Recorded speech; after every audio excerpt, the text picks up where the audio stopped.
ajaran Sang Buddha ini, dia latar dia seorang guru, dia mengajarnya sistematis. Seorang guru yang ingin mengajarkan supaya yang diajarkan itu bisa mencapai sama tingkatannya seperti sang guru kita. Juga Buddha itu mahal itu susah, ya. Jadi kita harus bertahap belajar. Nggak bisa belajar agama Buddha itu tiba-tiba ya saya percaya dah misalnya. Nggak ada persoalan seperti itu. Betul-betul ajaran Sang Buddha sistematis, bertahap secara pengertian. Ya, dasar yang pertama ajaran Sang Buddha itu intinya pengertian. Misalnya kita mau mengikis kebodohan batin kita, kebodohan batin kita juga harus dengan pengertian yang nomor satu. Jadi kalau kita mau mengerti, nggak ada lain jalan. Kalau namanya mau mengerti, kita harus apa? Belajar, nggak ada lain jalan. Nah itu, ada Pak Buddha itu inti pokoknya harus banyak belajar. Mau begitu. Kalau kita menggunakan akal, bukan menggunakan ya saya percaya dah bisa. Nggak ada kita sisi. Kalau kita percaya, harus mengerti. Itu keyakinan. Kita ketahui juga prosesnya bagaimana sampai kita mempunyai ketuhanan ini. Nah itu penting. Di samping kita sudah punya ketuhanan, good, kita bicara tentang kalau tujuan akhir agama Buddha tentu kita tahu kan Nibbana. Nibbana itu yang dipanggil itu asangkata yang tidak berkondisi, ya. Jadi berarti jauh sekali masih tujuan kita, ya, terbebas masih jauh, tujuan juga masih jauh. Itu kalau terbebas kita masih jauh, tujuan kita juga pasti masih jauh. Nah sekarang nanti ada pembicaraan lagi bagaimana kehidupan kita sekarang ini di alam semesta. Kita hidup yang nyata kita di sini kan, di dunia ini. Nah bagaimana bila terjadi sesuatu musibah, terjadi satu keberuntungan yang tiba-tiba misalnya apa ini persenan. Nah, bagaimana kita memandangnya sebagai umat Buddha? Ada ya di alam semesta karena kita masih lahir mati. Dalam kehidupan kita ini menghadapi bila terjadi sesuatu hal, apa ini kerjaan Tuhan? Yang bagi Tuhan ini bagaimana buat kita? Nah, bagaimana pandangan kita? Tentu bukan Tuhan, kalau pandangan orang lain Tuhan. Bagaimana persamaannya? Itu dibutuhkan pengertian. Yaitu tentang alam kita juga mesti tahu tempat diam kita. Karena ya, di mana kita berdiam, di mana kita sedang berdiri sekarang ini, kita harus tahu. Sebab di mana tempat kita berdiri juga mempunyai sifat juga, mempunyai watak juga, dan itu perlu kita ketahui. Nah, hidup di dunia kita sekarang sudah tahu, salah satu dari benda dari alam semesta yaitu kita, dunia ini. Nah, sesudah itu dari hal yang kita sekarang hidup di dunia ini yang masih serba berkondisi, kita ingin menuju ke arah yang tidak berkondisi. Itu perjuangan itu bukannya cuma sekedar baru satu kelahiran, ya, dibutuhkan banyak kelahiran untuk mencapai tujuan ini. Nah, jadi proses ini bagaimana harusnya? Karena proses ini yang nanti mencapai tujuan bukan badan wadah kita, bukan badan jasmani kita yang terbang ke atas, bukan, ya. Tapi tujuan ini akan dicapai oleh apa? Bantu saya. Kita akan mencapai tujuan oleh apa? Oleh badan kita, oleh rupa kita, atau jasmani kita, atau oleh batin kita. Itu. Nah, bagaimana mengolah batin kita ini sampai bisa mencapai tujuan? Sang Buddha sudah tunjukkan. Ya, perjuangannya masih lama. Karena apa? Kalau menurut ajaran Sang Buddha itu, ya mungkin agama lainnya sama juga, ya. Batin kita bawa, mati, lahir, itu batin kita bawa terus. Contohnya, bahwa ibu-ibu, bapak-bapak bisa duduk di sini, ada hubungannya, bukan satu kebetulan, ada hubungan batin. Benar soal keyakinan. Nah itu, keyakinan ini perlu kita pupuk. Tapi pupukan keyakinan kita ini bukan didasarkan atas, oh iya, percaya kamu, kalau kamu percaya kamu akan dilindungi. Percaya kamu, kalau kamu percaya kamu akan selamat. Nah itu bukan prinsip dasar kita agama Buddha. Nah bagaimana prinsip dasar agama Buddha kita ini? Yaitu kita harus mengerti. Harus mengerti. Kalau kita mau ke satu tujuan, kita harus mengerti. Nah itu kira-kira dasarnya. Jadi 4 ini mencakup semua nanti. Ya, sebaiknya saya anjurkan ibu bapak biarpun segan rasanya, ya, coba diikuti ini 4 ini. Sebab ini kita kalau memberikan, misalnya datang dari Kalimantan atau datang dari mana, dari luar daerah, nomor 1 yang kita berikan ini. Sekurang-kurang kita sudah tahu. Kalau orang tanya, Tuhan kamu bagaimana? Oh, kita bisa jelaskan secara Buddhis. Sebab nggak mungkin kita menyamakan diri dengan paham yang lain. Yang lain punya Tuhan, kita juga punya, tapi harus bagaimana pandangan kita terhadap ketuhanan kita. Nah itu penting. Nah sekarang saya akan memberikan arahan, yaitu tentang agama dan tujuan hidup. Nah sekarang saya mau tanya, barangkali saudara-saudara bapak-bapak sudah punya ini belum? Kita ada buku panduan, ya. Ini modul namanya, ya. Jadi kalau kita belajar, kalau punya ini tahap demi tahap, sebab tujuannya itu supaya setiap pertanyaan di sini, jawaban di sini, nanti kita bisa berikan pada orang lain. Tujuan kami ini mengajar bukannya untuk diri sendiri saja. Sebagai umat Buddha, nanti ditanya di sini misalnya, kita beragama, tetap banyak yang tidak tahu, harus kita bisa terangkan. Orang nggak tahu beragama kan? Kalau kata beragama, rasanya orang nggak ada yang nggak tahu agama, ya. Tapi kalau kita tanya, apa agama itu? Ya, apa agama itu? Ya, orang masih bingung.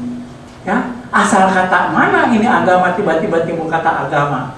Apa ini kepunyaan orang Yunani? Apa ini kepunyaan orang Jawa? Apa kepunyaan kita? Di mana letaknya? Apa sebenarnya agama ini? Harus kita tahu. Ya, orang sebab hebat. Apa agama ini?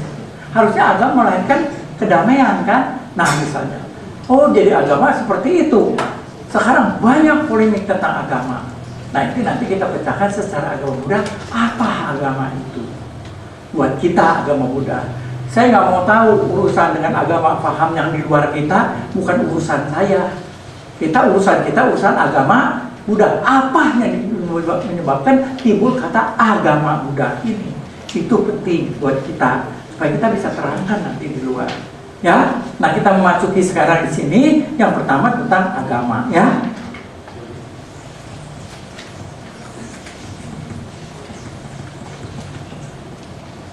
Kita lihat sebagai pendahuluan, kalau nanti saudara-saudara bapak-bapak mau mengajar atau mau memberikan keterangan, ini apa? Pendahuluan, kita beragama, tapi banyak yang tidak tahu arti agama. Itu sebagai umat Buddha harus kita bisa terangkan. Apa agama ini maksudnya? Kata agama ini apa sebenarnya? Mempunyai makna apa dan punya arti apa? Nah itu. Tapi sebelum kita berbicara tentang agama, mari kita masuk yang kedua dulu, yang B. Pentingnya mengetahui tujuan hidup. Jadi sebenarnya yang paling penting, kita harus tahu tujuan hidup kita apa. Lu mau beragama, apa tidak beragama, yang pasti kita harus mengetahui tujuan hidup. Kalau kita kagak tahu tujuan, ya sulit. Ya, kita harus punya tujuan. Ya, nah sehingga hidup menjadi ada maknanya kalau kita tahu tujuan hidup kita apa. Ya, nah bila tujuan dimengerti, maka akan timbul semangat yang berguna untuk mengatasi kendala-kendala. Ini penting. Ya, karena apa? Untuk mencapai orang tuh harus tahu tujuan dia apa. Walaupun dalam hidup sementara, bapak-bapak dari rumah yang jauh-jauh, misalnya entah dari Bekasi, entahnya, tujuannya kan tahu kan? Saya sekarang mau belajar dhamma.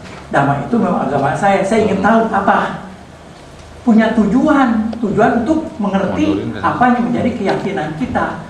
Tujuan ini penting, ya. Jadi kalau kita misalnya contoh sebagai ini, di sini ada yang dipanggil motif, ya. Motif itu ya tujuan, ya. Itu kehendak. Tinggal pencet ini di Nah, di sini. Nah, ini harus mempunyai tujuan. Posisi Yaitu tiap orang itu pasti mempunyai tujuan atau pencet sekali. nah, dalam bahasa kerennya itu ya goal dipanggilnya, ya. Nah, ini.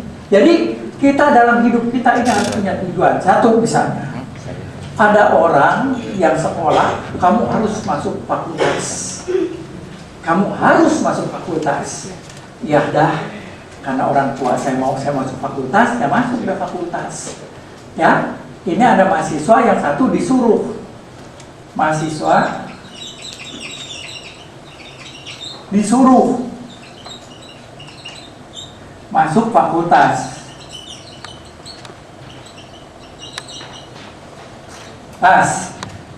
Disuruh, oke dah, dibayar udah, apa udah, ya masuk fakultas. Masuknya karena apa? Karena disuruh. Ada mahasiswa bukannya disuruh, dia tahu kalau menghadapi secara kehidupan sekarang, kalau kagak punya apa-apa, kalau kagak punya ilmu, itu susah. Sekarang ini uang mencari ilmu, jadi berarti kita harus mempunyai ilmu.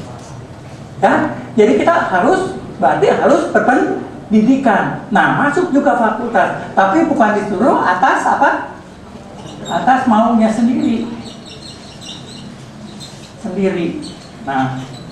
Nah ini beda ini.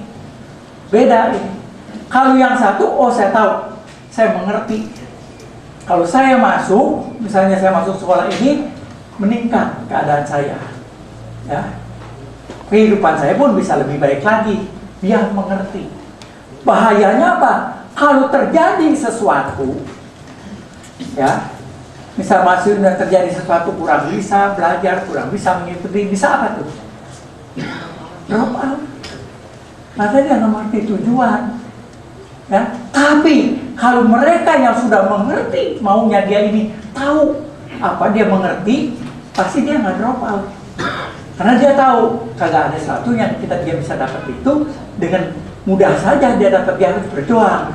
Jadi dia tahu. Nah, dalam hal ini maka itu kita harus mengerti ya di sini, ya. Jadi kita memasuki di sini kita bekerja. Jadi motif ini kehendak ini harus dimengerti.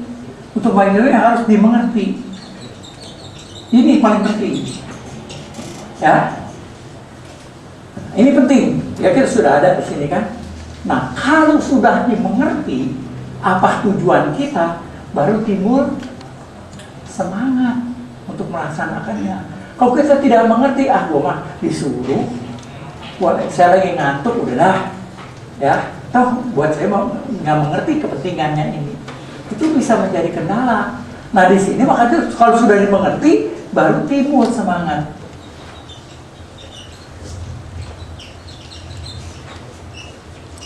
Timbul semangat, ya.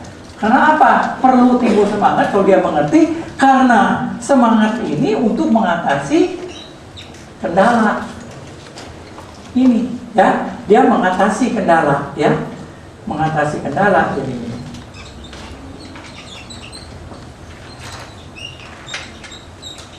Karena apa?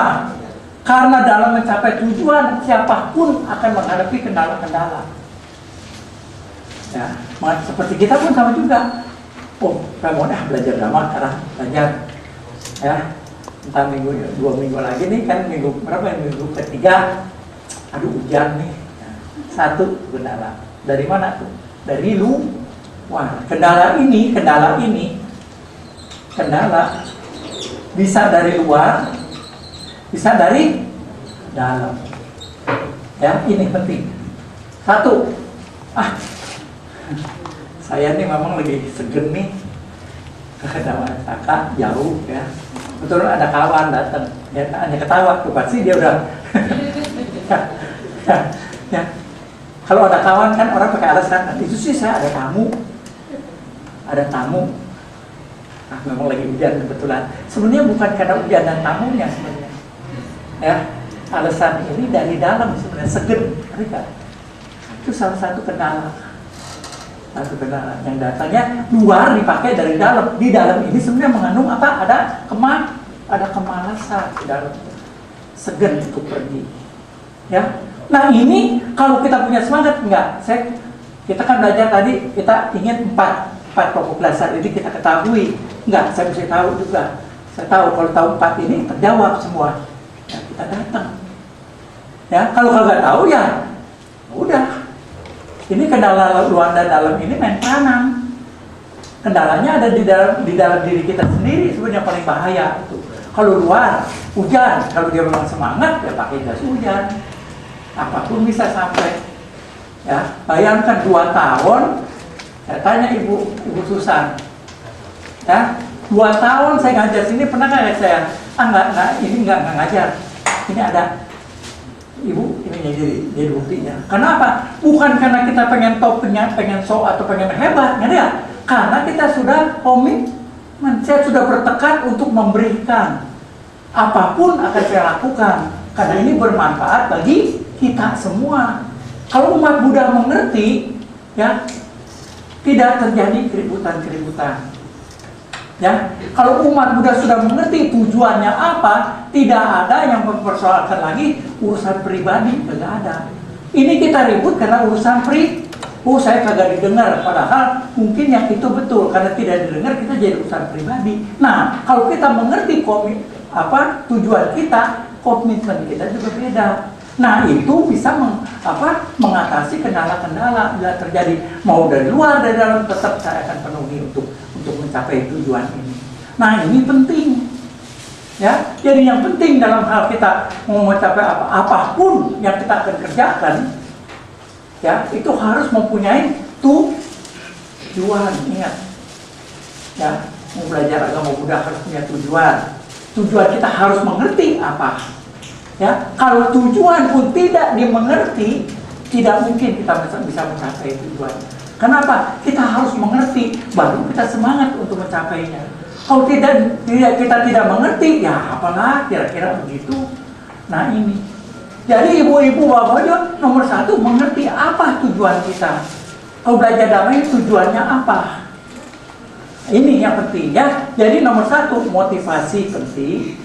Nah, mempunyai tujuan juga penting. Nah ini harus dimengerti tujuan ini. Ya, nah ini kira-kira nomor 1 pendahuluan kita, ya. Jadi yang penting itu baru kita bisa mengerti kalau udah tahu tujuan. Ya, barangkali sampai sejauh ini masih ada pertanyaan, boleh silahkan. Ini penting buat kita, ya. Kalau yang tadi itu belum terjawab, apa agama itu, yang kedua sudah. Jadi dalam beragama itu kita harus mempunyai tujuan, dan tujuan ini harus dimengerti. Kalau tujuan dimengerti, akan jalan semua juga. Biar malas juga kita akan berusaha, ya, untuk kita mencapainya dan untuk berusaha juga mempelajarinya, ya. Nah ini yang pertama, ya, tentang pendahuluan. Nah, kita akan memasuki bagaimana ini sudah dimengerti. Ibu silahkan. Ya, saya ulangi, saya mohon dibantu. Jadi, dalam kita mau mencapai tujuan, segala apapun kehendak kita harus mempunyai tujuan. Kalau kita mempunyai tujuan, ya, bukan sekedar tujuan ini harus dimengerti. Ingat, mau apapun kita harus mengerti. Sebab dalam ajaran Sang Buddha itu, untuk mengikis loba dosa moha saja nomor 1 apa? Untuk mengikis loba dosa moha itu ada caranya nggak Sang Buddha? Apa? Sila. Dalam sila, dalam apa? Dalam panya itu nomor 1 pembukanya apa? Itu.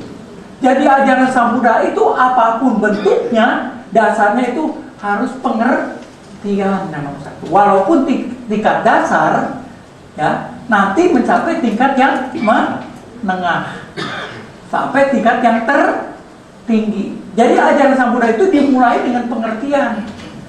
Maka dari itu kagak mungkin, ya, kita tiba-tiba mengerti agama Buddha. Tidak mungkin. Ya. Sebab apa? Sang Buddha itu guru yang mendapat pelajaran, dia bisa mencapai tujuannya karena dia belajar. Apa tiba-tiba dapat wahyu? Guru agung kita itu bukan dapat wahyu, betul-betul perjuangan dia.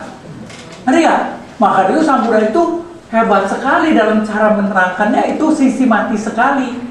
Ya, Itu timbul kekaguman. Sang Buddha nggak pernah mengajarkan nibbana nomor 1. Pernahkah kita ajarkan belajar dhamma nibbana dulu? Yang diajar apa dulu? Duka dulu. Sistematis. Kalau kita udah tahu duka, pasti kita tahu kalau tahu duka, pasti tahu apa? Sebabnya. Baru kita bisa tahu ada sebabnya. Oh, saya duka. Pasti ada sebabnya. Kalau saya tidak mau duka, apa yang harus tidak ada? Sebabnya yang tidak ada. Beres kan sampai segitu? Sudah beres belum belajar Sang Buddha? Belum. Ya. Baru kita tanya, bagaimana caranya? Baru tunjukkan caranya. Mengerti dulu nomor 1. Mengerti dulu, duka itu harus dimengerti dulu. Baru kita bisa tahu sebabnya. Dan sebabnya pun harus dimengerti juga. Cara mengikisnya harus dimengerti. Dan ingat, ajaran Sang Buddha itu siapa yang mencapai kesucian, dia pun mengerti bahwa dia telah mencapai kesucian. Hati-hati, ajaran Sang Buddha batasan kita lain. Suci itu adanya di batin. Dia tahu, ingat ya, ajaran Sang Buddha itu bukan sombong kalau kita kata ada orang suci. Orang suci itu tahu bahwa dia telah mencapai kesucian. Ingat, ya. Jadi bukan sekadar dia ngomong dia suci, dia nggak perlu mengatakan, tapi dia tahu dia telah mencapai kesucian. Itu bedanya dengan agama yang lain, saya karena tahu. Kalau agama itu ada cara dan dia tahu bahwa dia telah mencapai kesucian. Itu bedanya dengan paham yang lain. Ya, biarpun pakai bajunya seperti ini, tetap kalau dia suci bisa suci, dia tahu dia suci. Ada kan caranya? Udah pernah dengar kan? Dengan cara apa? Mencapai kesucian agama Buddha itu. Yang nomor 1, dengan cara apa? Hah? Dengan vipassana. Ya, melalui vipassana dia mengetahui dirinya telah mencapai kesucian. Kalau vipassananya benar-benar dimengerti. Jadi bolak-balik lagi dimengerti. Pengertian itu nomor tertinggi dalam agama Buddha. Pengertiannya yang tertinggi ya dalam agama Buddha itu. Jadi hati-hati. Kalau mau mengerti harus apa? Kalau kita mau mengerti kita harus apa? Hah? Bapak paling depan kawan muka ya, dia tahu ya, mesti belajar ya, nggak ada lain jalan, ya. Jadi kalau mau mengerti nggak ada lain jalan, ya. Caranya itu belajar, baru kita bisa mengerti. Nah itu cara perjuangan umat Buddha. Apapun bentuknya harus mengerti dan harus belajar. Kagak bisa tiba-tiba dapatnya, ya. Nah itu tujuan dalam agama Buddha, ya. Ya bagaimana sejauh ini? Barangkali ada sanggahan. Silahkan supaya kita jelaskan dulu di setahap demi setahap. Gimana Bapak-Bapak? Cukup? Kalau cukup saya teruskan sekarang, ya. Nah tentu sudah cukup. Kalau ada yang menjawab ya tentu sudah mengerti. Saya anggap diam itu sebab bisa mengerti, bisa tidak mengerti, ya.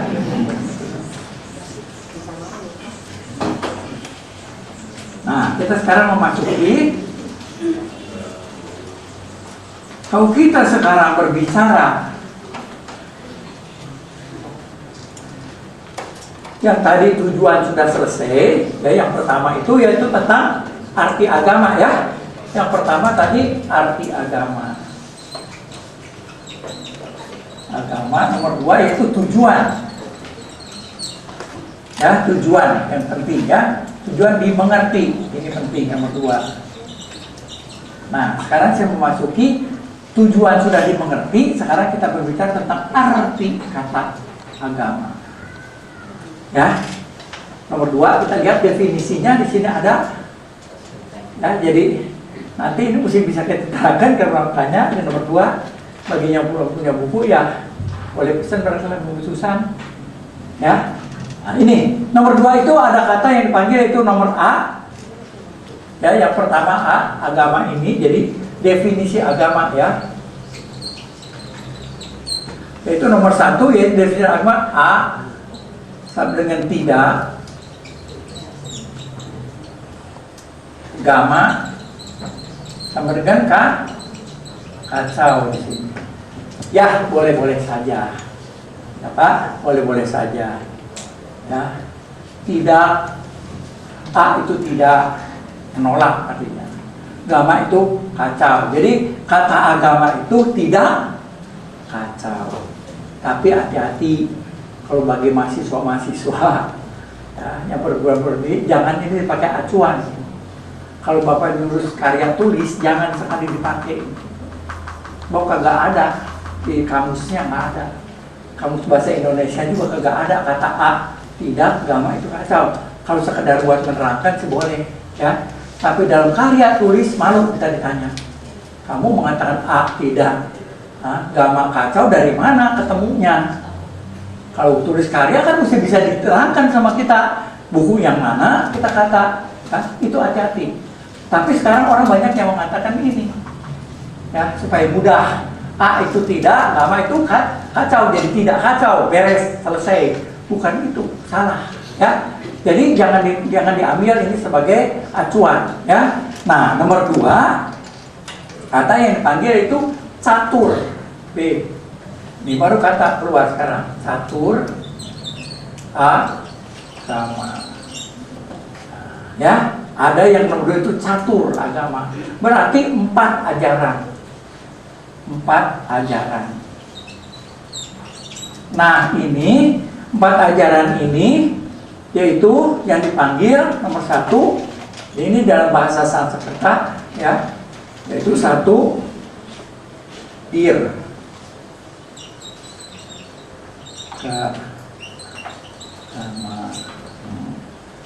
Nomor 2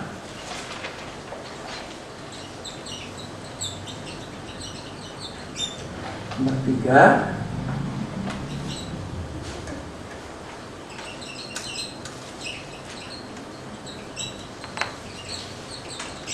Sangyukta ya, Sangyukta agama. 4 Ekotarika agama.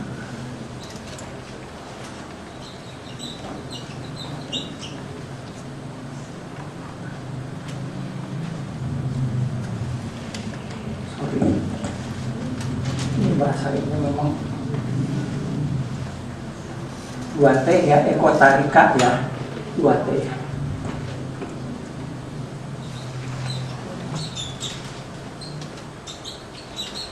Nah, ini lagi jawab. Jadi ini 4 agama ini pernah ada di Indonesia.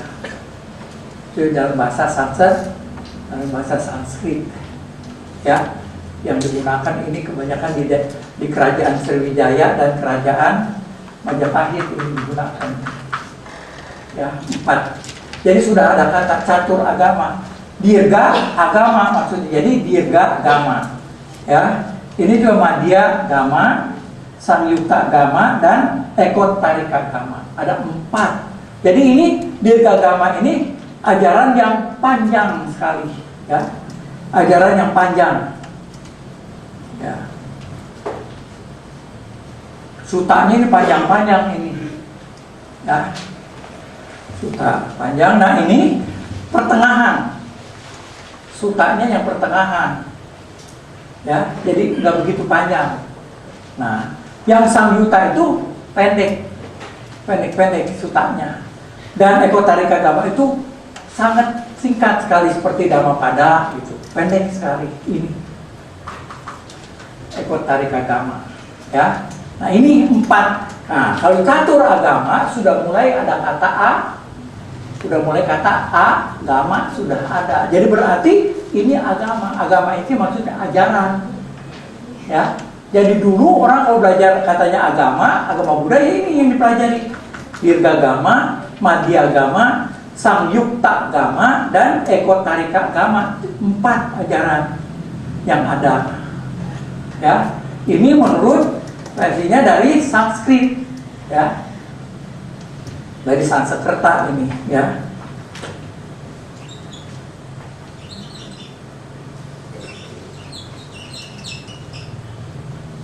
Yang Sanskrit ini ya, Sanskrit jadinya ya. Dulu kita bahasa Sanskrit ini. Nah sekarang kita ini sudah tidak bisa, tidak komplit lagi ini. Karena melalui masa yang panjang dari zaman Muawiyah itu tahun 1200 sampai tahun 2000, sekarang kita itu udah jarak 800. Kan lahir kita kira 1965, agak muda, kita berkembang lagi 1965, berarti sudah lama sekali. Ya.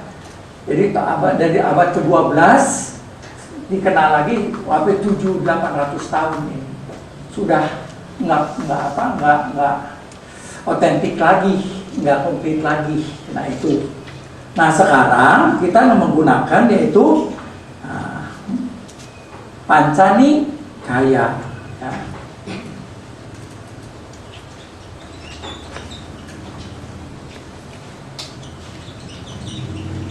Nah kita pakai Pancanikaya sekarang. Ya 5, jadi 5 pelajaran. Jadi, nah di sini kalau di sini Dirgagama, nah di sini Diga Nikaya. Ya. Nikaya. Ya, nomor 2 Majjhima Nikaya.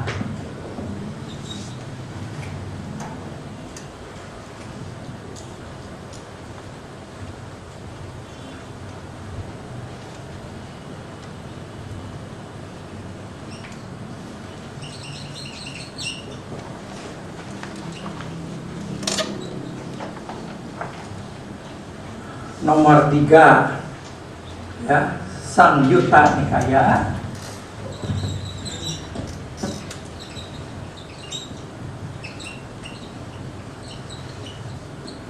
Nomor 4 Anguttara Nikaya.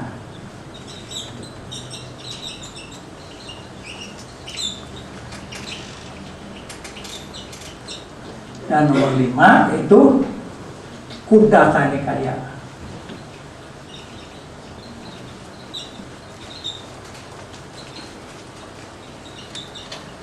Nah, ini 5. Yang sekarang ini yang kita gunakan dan diterima oleh negara kita, yaitu Departemen Agama, yaitu 5 Nikaya yang kita gunakan sekarang. Ya, ini diakui oleh negara, diterima oleh negara. Ya.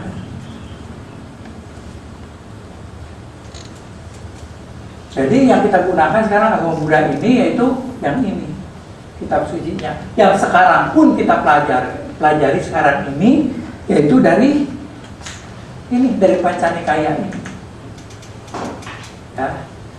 Supaya ketahui, jadi kita sudah jelas kitab suci kita sudah ada dan diakui sama pemerintah. Ya, itu penting. Jadi ada 3 Nikaya yang panjang-panjang, Majjhima yang pertengahan, sedang, Samyutta itu yang agak pendek, Anguttara itu pendek sekali, dan Khuddaka itu singkat-singkat sekali. Nah ini seperti yang kita baca kayak Karaniya-Peta Sutta itu dari Khuddaka Nikaya. Ya, misalnya Dhammapada itu dari Khuddaka Nikaya. Jadi apa yang ada di buku Parita kita itu petikan dari sini. Ya, petikan dari sini. Nah ini kalau soal agama, ya. Nah ini catur agama bagi zaman dulu, zaman Majapahit, tapi sekarang kita gunakan Pancanikaya. Ya. Yang sekarang.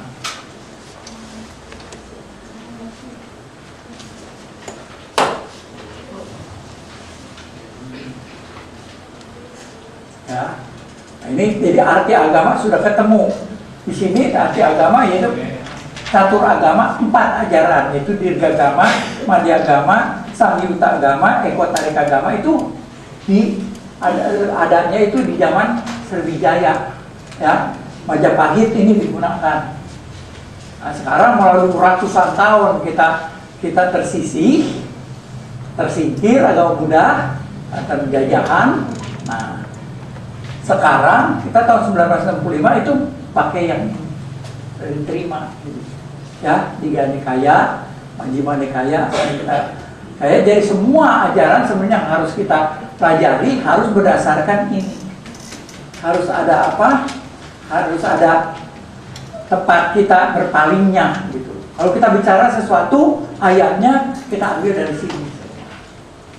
Ya, jadi jangan sembarangan kita menjabarkan sesuatu tanpa dasar. Itu seorang Buddhis. Seorang Buddhis harus mempunyai dasar waktu dia berbicara.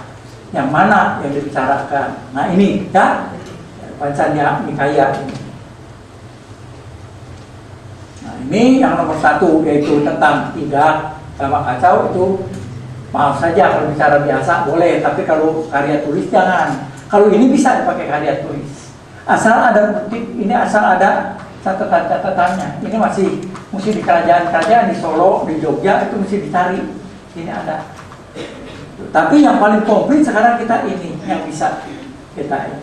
Ya. Dan ini kalau mau bisa, ini ada di beberapa negara. Dicatatnya bisa Sri Lanka ada. Ya Alu Wihara dipanggilnya.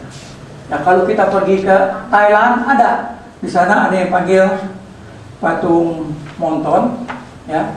Di belakang itu patung Monton itu ada bangunan yang terdiri dari marmer. Ditulis di ini ditulisnya di apa? Di batu marmer sebesar-besar ini. Ya kira-kira ada 700 lebih. Ini kalau kita bilangnya kayak bompai ya, itu. Kita sini paling bawah ada cengbeng, saya ngomong bompai besar ini kira-kira. Nah itu tulis semua. Nah, Pitakanya, Abhidhamanya dan juga Vinayanya. Di Birma ada, di Tata. Kalau di ada apa di ini kalau di Birma di Gunung Mandalay ditulisnya sama juga di marmer ada 727 marmer jadi ditulisnya di tatanya. Jadi kita nggak usah malu. Kitab suci kita ada, bukan cuma segera bicara dhamma, ada kitab sucinya. Ya, nah ini yang kita pakai sekarang. Itu mengenai soal Panca Nikaya ya yang kita gunakan sekarang. Nah, itu A, tidak agama kacau. Nomor 2, catur agama itu sudah mulai memasuki ada kata agamanya. Nah, yang ketiga itu yaitu istilah ya dalam cara pengambilan kesimpulan. Ya, lihat nomor C, istilah dalam cara pengambilan kesimpulan. Jadi kesimpulan dulu itu zaman sampai sekarang kalau menurut Pak Dodi, dia kan sekolahnya di India, itu masih digunakan cara pengambilan kesimpulan. Yang dipanggil yaitu ya nomor C di sini.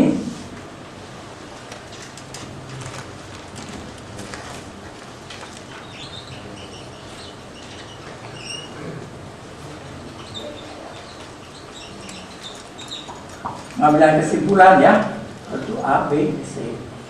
Pengambilan kesimpulannya itu yaitu ada yang di kata agama ini induktif dan nigama.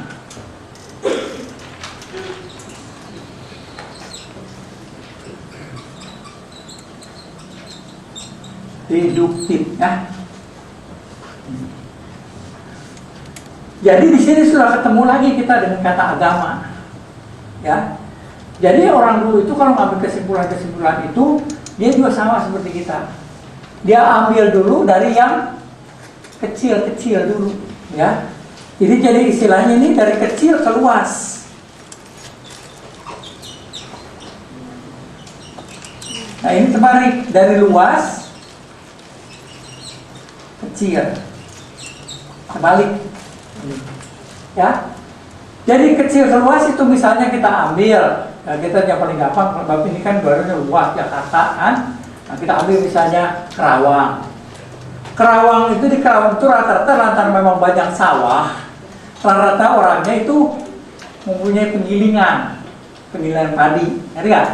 Nah, ya, nah, kita lihat dari yang kecil. Oh, si A dia punya orang Kerawang, punya penggilingan padi. Si B, oh kamu kerja apa di sana? Oh saya penggilingan padi. Ketemu si C, kita tanya lagi. Oh kamu punya kerjanya apa? Oh saya padi. punya penggilingan beras. Si D pun begitu, banyak kalau kita ketemu kawan-kawan kita itu rata-rata mereka punya penggilingan padi. Jadi kalau kita ketemu, kamu dari mana? Ya. Oh, kalau begitu orang Kerawang rata-rata usahanya penggilingan padi. Jadi orang Kerawang itu luas. Dia ambil dari data-data yang kecil ini, dia ambil satu kesimpulan. Oh, kalau gitu orang Kerawang rata-rata ya punya penggilingan beras itu. Itu cara pengambilan kesimpulan dulu. Nanti ini ada hubungan dengan cara Sang Buddha mengambil kesimpulan nanti. Sang Buddha juga ambil kesimpulan seperti itu. Nah, yang luas misalnya, nigama, deduktif. Orang Kerawang rata-rata memiliki pemilik penggilingan beras, itu Kerawang. Kerawang kan luas, dia ambil satu keputusan orang Kerawang secara luas rata-rata pemilik penggilingan padi atau penggilingan beras misalnya. Begitu kita ketemu sama orang Kerawang, kamu punya penggilingan padi ya? Nah gitu. Nah ini dari yang luas. Ini Kerawangnya, kota besarnya. Baru dilihat, disebutnya kecilnya. Oh, si A orang Kerawang, pasti si A punya pabrik beras misalnya. Nah ini hanya dalam pengambilan kesimpulan. Nah seperti Sang Buddha ambil kesimpulan, yaitu yang dipanggil Ube Niwasawati. Dia lihat diri dia kan cuma satu makhluk kan, satu orang. Dia lihat saya ini gimana sebenarnya. Dia punya kemampuan melihat kelahiran-kelahiran yang lalu. Ternyata saya ini yang terjadi itu lahir, mati. Kalau mati disusul oleh kelahiran kembali. Nah itu dia lihat. Sang Buddha itu kalau melihat kelahirannya tanpa batas. Jadi yang ada dia ini, proses dia sampai detik ini, waktu dia belum berhasil di mana, yang ada itu proses kelahiran dan kematian itu. Nah, baru dia lihat ke seluruh alam semesta Sang Buddha itu. Ya, di 31 alam ini. Oh, ternyata di dalam 31 alam ini, makhluk-makhluk ini yang terjadi hanya proses, dia lahir di sini, mati di sini, dia mati di sini, lahir di sini. Jadi yang ada cuma proses kelahiran dan kematian 31 alam. Nah, saudara, jadi kesimpulannya manusia ini terkena kelahiran dan semua tanpa dipilih. Kalau ada kelahiran pasti ada kematian. Terus satu proses yang tidak benar terhenti. Nah, nanti ada kesimpulannya. Jadi kesimpulannya manusia ini kalau lahir pasti duka. Nah, dia ambil satu kesimpulan nanti. Nah, itu cara pengambilan Sang Buddha mengambil kesimpulan-kesimpulan.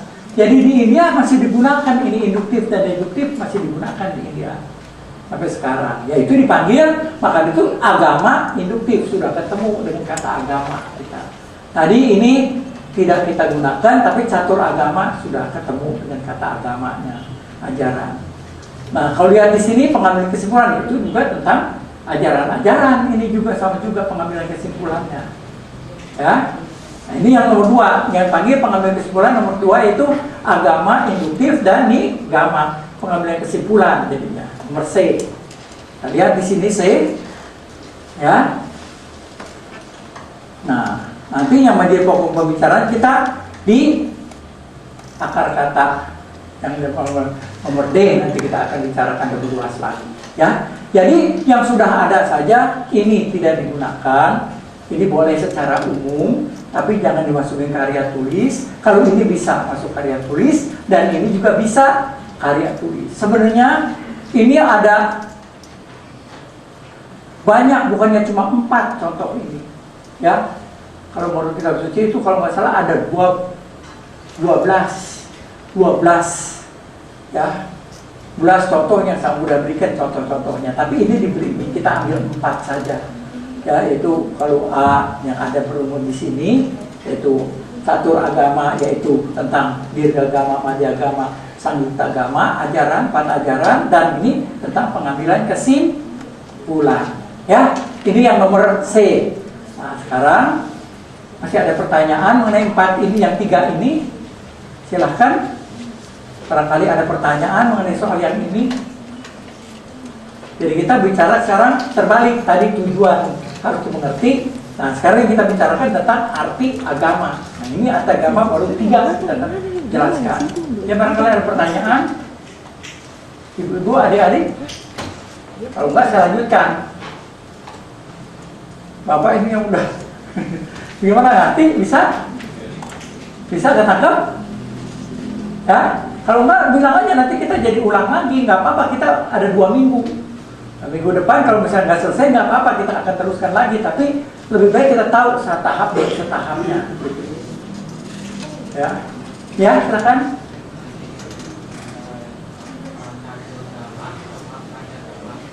Pak. 5.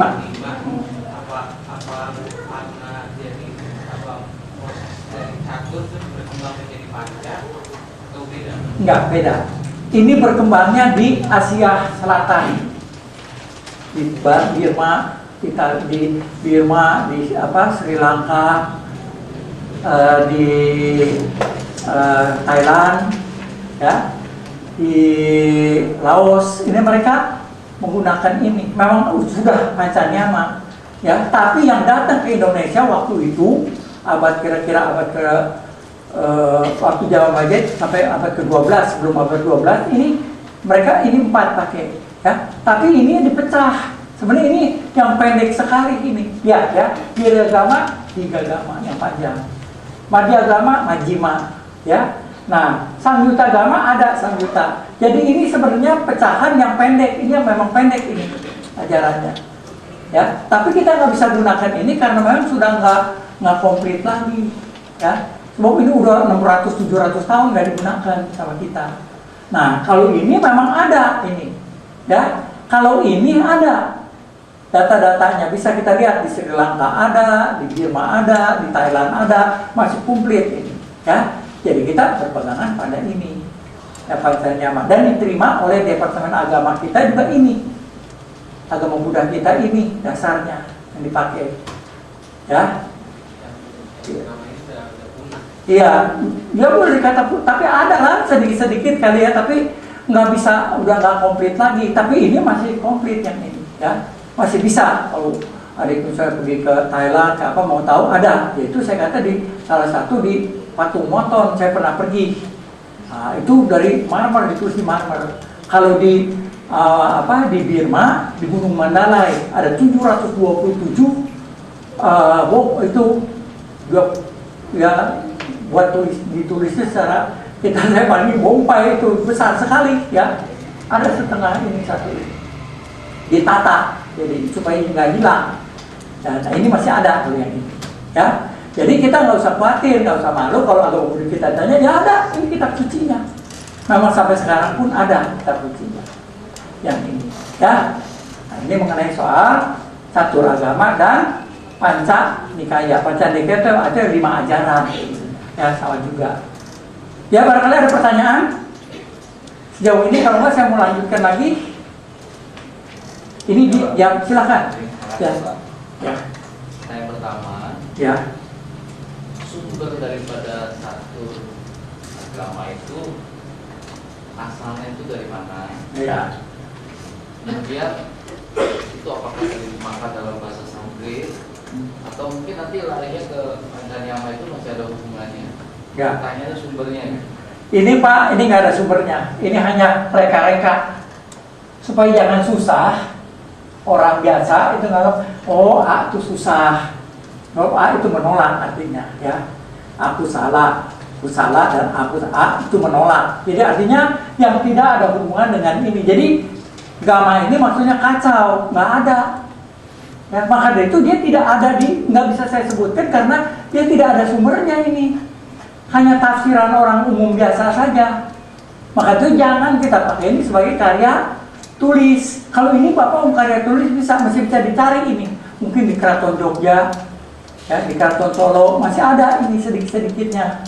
Ya. Apa? Ya. Maksud saya, Pak catur agama itu, ya, yang katanya berkembang di kerajaan itu, ya, itu sumber sumbernya Dari India. itu apakah berasal dari Tripitaka yang dari aslinya gitu? Bisa Tripitaka. Ini sebab ini condong ke Mahayana ini.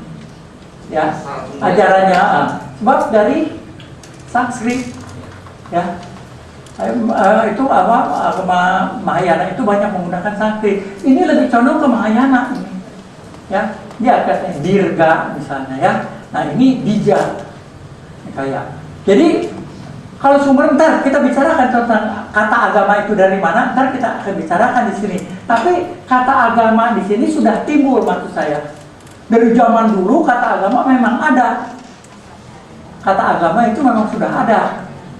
Ya, jadi satu agama di sini diterangkan ini kata definisi agama ini sudah ada, yaitu ajaran di sini. Kumpulan-kumpulan ajaran. Ya itu. Kalau nanti asal mula agama dari mana itu ntar kita jelaskan sampai sini. Nah sekarang yang tiga ini seperti ini. Nah misalnya seperti kita bicara tentang pengambilan kesimpulan, ini udah ketemu lagi kata agama. Digunakan ini dia kata agama. Kalau kata agama dia mencari data-data. Dijadikan satu, diambil satu kesimpulan. Misalnya. Nah, atau dia ambil yang secara besar, baru di data-datanya baru dipecah. Misalnya seperti ini. Orang Kerawang rata-rata ya kalau kita orang Kerawang ya pada punya pabrik gitu misalnya.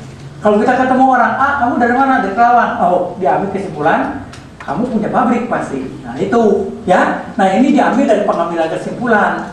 Nah ada kata agama ya. Jadi sudah ada kata agama di sini.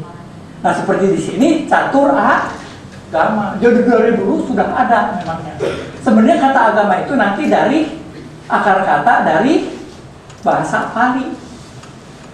Bahasa Pali itu kagak ada apa? Kagak ada tulisannya. Nah, terus Prakrit ada sedikit, terus sampai sempurna menjadi Sanskerta. Itu kata dasarnya ada nanti. Kata agama ini, ya ada kata dasarnya. Jadi sebenarnya kata agama itu boleh dikatakan ya asalnya dari Sanskerta juga. Ya, tapi dari mana akar katanya nanti kita bicarakan. Ya, yang mana ini bagaimana? Saudara udah mengerti belum? Bisa diterima? Nanti jangan nanya lagi. Ya, kalau udah bisa terima, saya akan masuk yang keempat ini, ya, mengenai akar kata gats ini, ya. Bagaimana? Bisa? Saya masuk lagi? Cukup? Saya masuk lagi sekarang, ya. Ini jadi A, B, C kita sudah, ya. Kita akan memasuki yang D, ya.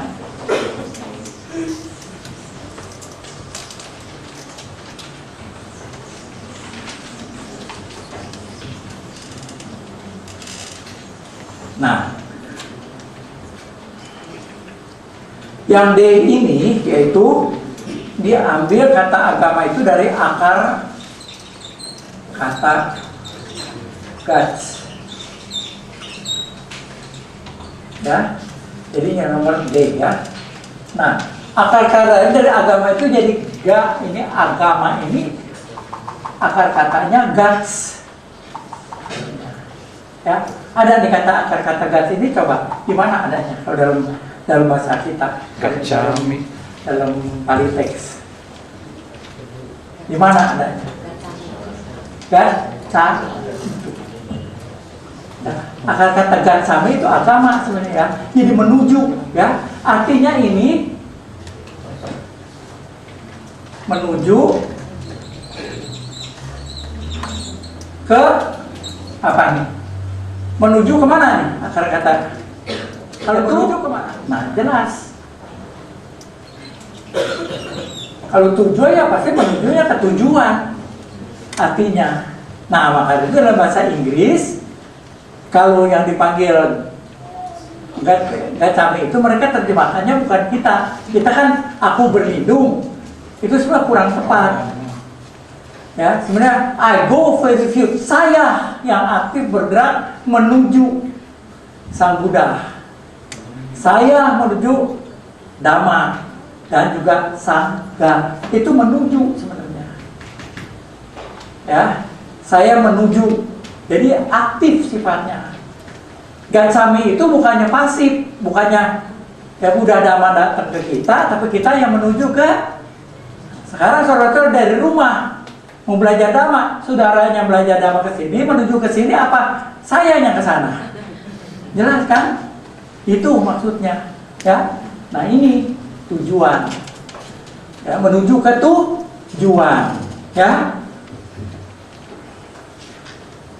Nah, sekarang saya tanya, kalau kita menuju ke tujuan, tujuan kita apa sih maunya?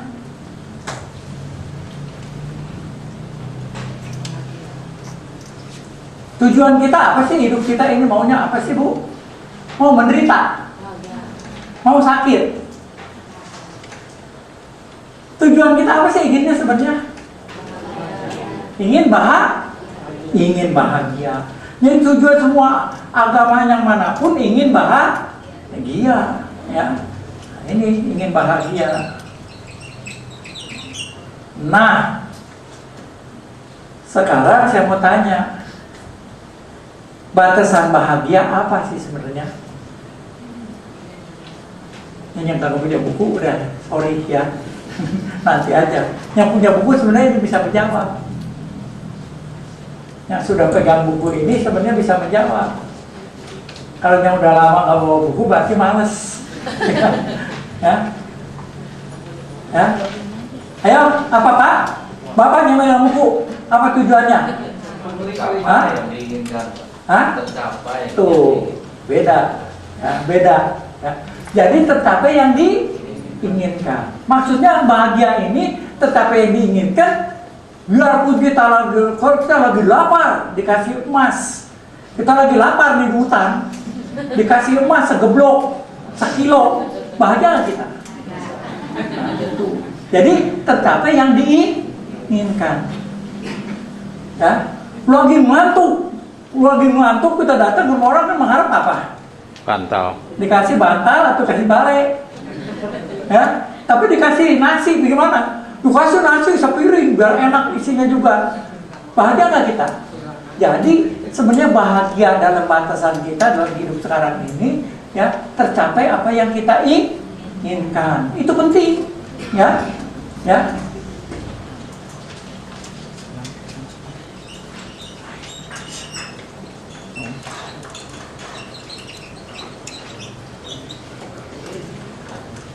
Tercapai yang kita inginkan. Nah, cuman ada sayangnya. Lagi lapar atau lagi ngantuk dikasih bantal, senang kan? Senang kan? Oh, terus tidur 3 jam kekenyangan, ya. Kekenyangan tidur. Kalau bangun apa kalau orang tidur? Masa sakit? Orang tidur mau bangun kalau sakit, saya kagak mau tidur. Ya, kalau orang udah tidur lama apa tuh kalau bangun? Yang timbul pelangang punggung dari makanan apa? Ya, sekarang saya tanya, bahagia waktu kita tidurnya kemana? Bisa nggak kita pertahankan? Nah itu maksudnya. Kita bahagia waktu kita lapar, memang kalau dikasih makan kita bahagia. Begitu 4 jamnya berlalu, apa yang timbul? Nah itu, ya, betul nggak? Nah jadi bahagia kita kan itu namanya di duniawi kan? Punya mobil, gua kalau punya Mercedes udah paling top. Punya Mercedes tahun 2008.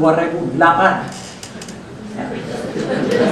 Ya, Mercedes tahun 2008. Begitu jangan banyak-banyak nih, ya. Begitu baru beli, seminggu teman kita beli Rolls di sebelah. Bagaimana tuh? Ya, Mercedes nggak ada artinya. Hilang nggak bahagia kita? Nilainya udah berkurang. Nah itulah sifat dalam arti bahagia dalam kehidupan kita. Betul nggak? Jadi dalam kehidupan kita sekarang ini, apapun yang kita capai belum tentu membuat kebahagiaan yang kekal, yang terus-terusan, nggak ada. Ya. Memang kalau baru, apalagi ibu-ibu kalau kondangan baju paling baru, nggak mau. Saya tahu kalau kita lelaki baju apa juga nyangkut, mau kondangan, mau makan sekitar, ya.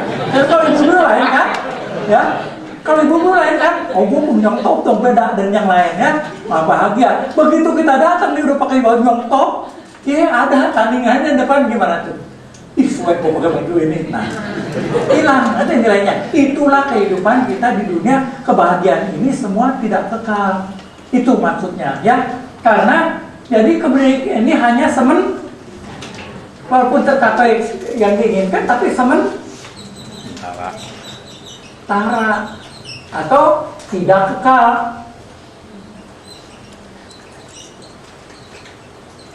Betul nggak?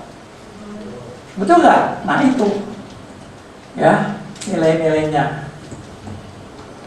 Nah akhirnya,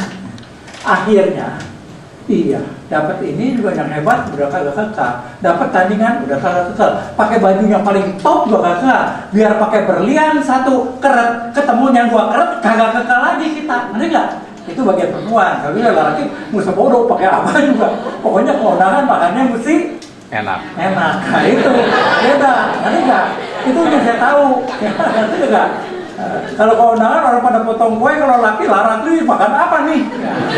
Kalau perempuan kan kagak, nah lain ya. Tapi tetap apapun bentuknya, walaupun itu kita inginkan, dia nggak kuat lama. Bisa diterima nggak ini? Nah, good. Nah sekarang akhirnya apa lu orang Saudi Arabia, orang Yahudi, orang India, kan pengennya apa? Kalau punya kebahagiaan, kalau dapat kebahagiaan pengennya apa? Pengen kekal kan? Semua pengen kekal. Nah pada nyari ini acara. Yang satu orang India, orang Yahudi, orang apa lagi, orang Arab, orang mencari kan apa sih yang kebahagiaan kekal? Saya ingin dapat kebahagiaan kekal. Nah akhirnya ingin kebahagiaan yang kekal. Jadi bahagia yang kekal. Nah ini yang menjadi tujuan sekarang. Semua orang itu inginnya itu. Sebab duniawi ini sifatnya tidak kekal. Sekarang pengen yang kekal. Nah macam-macam dah acaranya. Ada yang kata begini, ya kebahagiaan kekal itu misalnya nomor 1 nih, ya kalau kebahagiaan kekal itu surga. Ya kan banyak punya paham surga itu bagiannya kekal. Benar nggak? Wah, kalau surga lo kekal, lo bisa makan, bisa minum, baru mikir pengen juga udah ada. Memang betul. Secara dapat itu nanti kita belajar nanti dapat juga pelajarannya.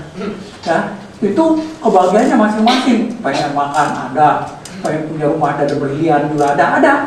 Sekarang kalau orang sudah bilang paes ya, karena lamun asup ke surga, kalau masuk ke surga, pasirnya kesik berlian, kesiknya inten, ya bisa aja. Ngerti nggak? Karena itu masih ada alam keinginan, nafsu indranya masih ada. Nah, ini orang cari surga, bener nggak surga? Nah, ada nggak surga? Yang tujuan akhirnya surga, ada kan? Ya. Nah, tapi kagak bisa. Iya, lu memang di timur jauhnya cuma sampai surga. Tapi gua di timurnya, timur India nih beda. Lu kalau meditasi lu bisa dapat tingkat ini, ya tingkat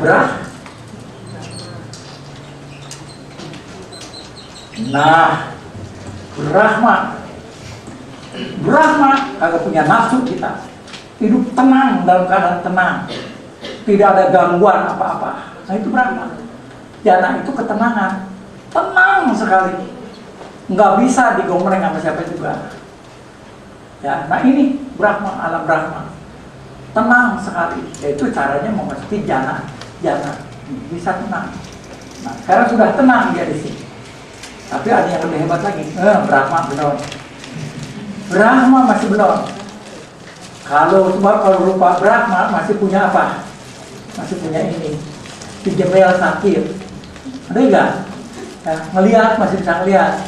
Bisa punya telinga. Brahma itu punya 3 fungsi. Badannya itu punya 3 fungsi. Mata, telinga, dan pikiran. Yang lain nggak berfungsi. Bahagia dia. Ngelihat? Bisa mendengar tapi perut kagak lapar. Tapi tenang, damai. Ini lama sekali ini hidupnya. Ini umurnya hancurnya dunia nih. Bisa puluhan ribu dunia udah hancur, dia masih hidup aja ini. Kalau Brahma. Nah, kalau ini dunia hancur ikut di surga, dan main-main. Ya, kalau dunia hancur, dunia kita nih nanti hancur, ikut surga hancur. Migrasi kita ke surga yang lain. Ya, betul, ada. Ya, nah, ini surga, ini Brahma. Nah, masih susah. Brahma masih punya apa? Masih punya jasmani, masih ada sakitnya. Yang paling hebat tanpa jasmani, yaitu arupa Brahma. Ya,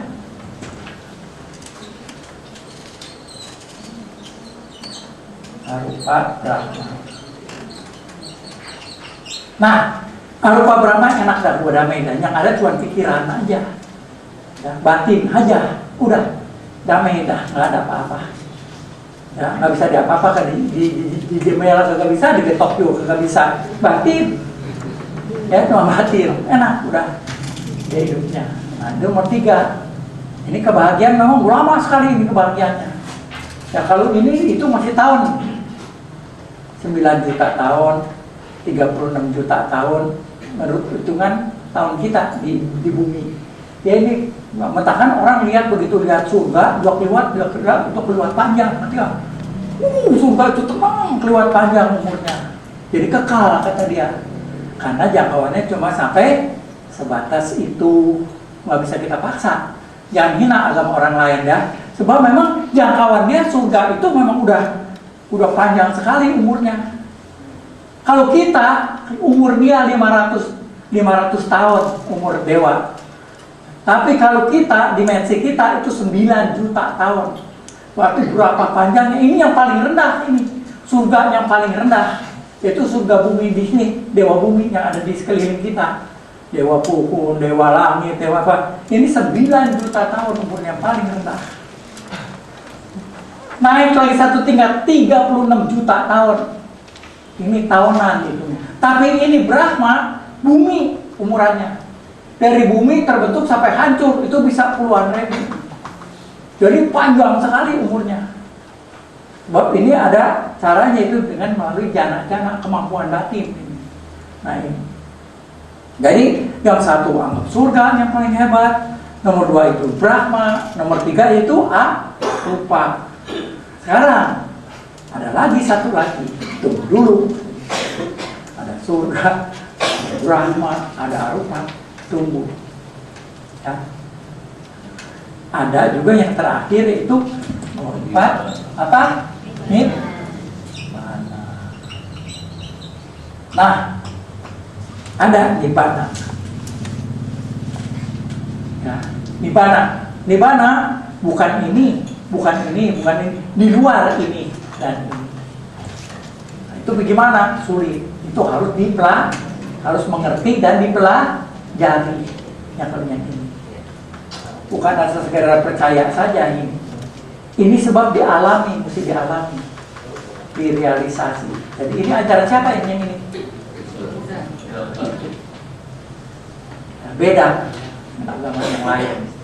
Nah, jadi kalau mau bahagia yang kekal, waktunya kebahagiaan yang paling tertinggi yaitu hanya Nibbana. Bagaimana caranya? Ya, itu ada caranya kan? Mengapa kita agama Buddha memilih Nibbana itu? Ada surga, ada Brahma, tapi kita agama Buddha memilih Nibbana.